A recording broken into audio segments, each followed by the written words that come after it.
better or for worse, that this was a great mistake, that the basic needs rhetoric was in fact a smokescreen, behind which those really important policies would be pursued. And yes, of course, in any situation, one would generally say that alleviating poverty to some degree is a desirable thing. No one would disagree with that. But not if that policy actually becomes a means by which the much more problematic, more fundamental policies could be accelerated and could be pursued with even more vigor. And so we had a dilemma. We had these debates, and we still have these debates. And what I argued with my colleagues was that I was not any less concerned than they were with the problem of poverty. But I was concerned about the fact that these poverty alleviation efforts would eventually be swept aside by the contradictions that would emerge as a result of those more fundamental policies whose critique was suddenly being withdrawn from the table. And a few years later, by the late 70s, those more fundamental policies had generated the conditions for the third world debt crisis of the early 80s. And all of a sudden, the World Bank started enforcing the neoliberal policies at all costs. In fact, the World Bank structural adjustment became the central focus of the bank's activity. And the first internal report, which was never published, which the bank put together, contained a sentence. It was put together in 1985, 5 years essentially after structural adjustment had hit the road. It included the sentence, quote, "Of course, in the first 5 years of structural adjustment, the human and social consequences of these policies were not considered." This was the bank that had been telling us for 6 years before that poverty was their primary and their dominant concern. All of a sudden that concern had just disappeared. All of a sudden it was all about restoring the economic balances. So the larger issues do matter. They're harder to get at. They're always contested. There's nobody who has the ultimate truth on any of these questions. But it is indeed the case that if we get them wrong, all of those grassroots efforts will stand to be undermined or ultimately even destroyed. That doesn't devalue them. We always have to live in the world we live in. We have to deal with the circumstances that we confront. But we can't make that the enemy of trying to think through the deeper issues and trying to understand the larger forces that are ultimately shaping the outcomes of the process that we're trying to influence and that we are a part of. So as I say, when the concept of development assistance was born, most of the people who were involved were to a degree idealistic. Finance was always clear, never any ambiguity. Finance wanted finance to be liberalized. That was their position. The early Bretton Woods negotiations, that was their position. And every year after that, that was their position.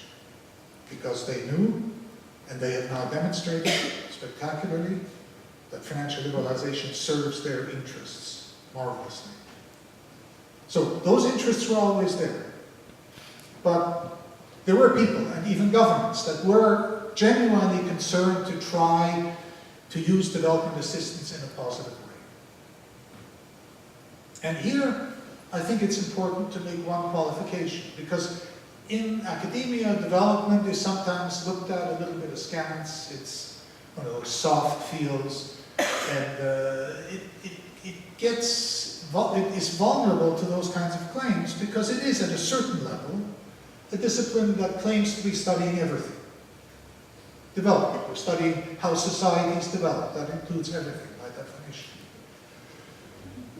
And I'm in favor, in the end, for the need for holistic political economy analysis that draw together all the different strands. But I think we do have to understand that development studies appeared in a very particular historical context, and it was intended to address a particular problem. The historical context that it appeared in was a situation, as I said a little while ago, a situation where some societies had achieved certain outcomes that were essentially considered almost universally desirable. Economic security, relatively high wages, employment stability, full employment, social protection. These were concepts that were appreciated, these were concepts that were valued, and particularly the newly independent nations clearly dreamed of the day when they would be able to achieve those outcomes. In development assistance, and in most cases it was very carefully defined to say it should be designed to assist societies in their attempts to achieve those outcomes in their own particular way, according to their particular cultural and historic priorities and circumstances. Not a cookie-cutter outcome, not they must all become like us. No.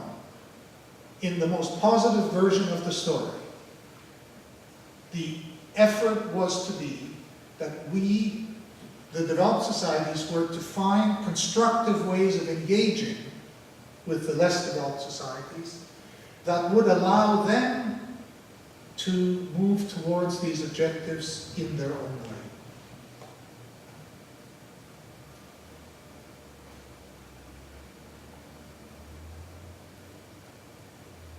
And I have to say that at this point, my own assessment is that those objectives have not been realized in the developing world, except in a very few exceptional cases. I have studied the East Asian cases carefully.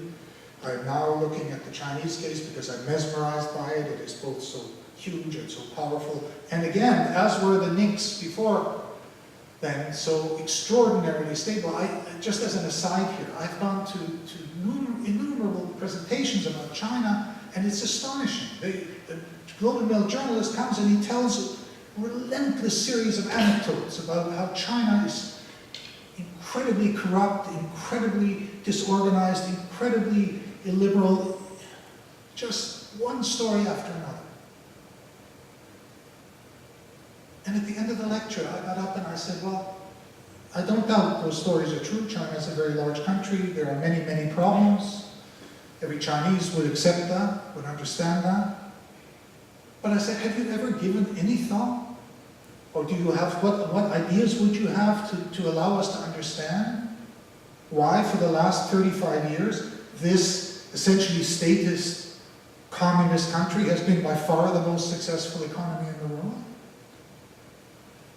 Isn't that worth at least some reflection? Maybe we could even learn something. Just as we could and should learn from many of the things that happened in East Asia. I have to say he had nothing to say to that question. He mumbled something about, yes, he'd had something about that in his notes, but he hadn't got around to it. I'm not saying China is a model, I'm not saying China is wonderful, and I'm not saying China is going to be ultimately successful. I have deep empathy with China, with the Chinese people, with the leaders, with the academics, with the people that I've dealt with, because they face huge problems and they're trying to wrestle with those problems and they might lose, but what's important to me is that they're doing a pretty creditable job for the moment, and there is at least still the possibility, in my view, that they could retain a degree of control over their economy that would allow them to make real choices in the future. And the import of the rest of what I'm going to say in this talk is that I think in many societies around the world, that is no longer the case. And I think that's a very big problem for all of us. Let me get to that story gradually. But it's not, to emphasize this point, it's not only the developing dream and the developing world that died. It's not only that the developing world didn't achieve those objectives, social stability,